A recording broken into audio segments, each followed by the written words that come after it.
Malaking operasyon kontra droga, umabot sa 20 milyong marijuana sinira sa Mountain Province at Kalinga border.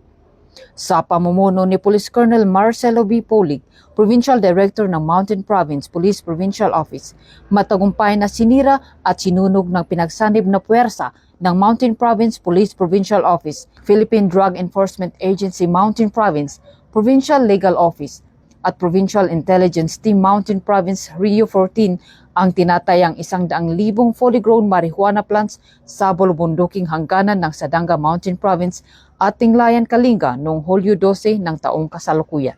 Ang mga nasira at nasunog na marijuana ay may tinatayang standard drug price na 20 million at nakatanim sa humigit kumulang 10,000 metro kadradong lupain. Ang matagumpay na operasyon ay patunay ng patuloy na pinaigting ng kampanya ng pulisya laban sa illegal na droga sa pakikipagtulungan ng PDEA at iba pang ahensya ng pamahalaan. Layunin nitong mapigilan ang pagtatanim, paglaganap at produksyon ng marijuana sa lalawigan bilang bahagi ng pagsisikap na mapanatili ang kapayapaan at kaligtasan ng komunidad.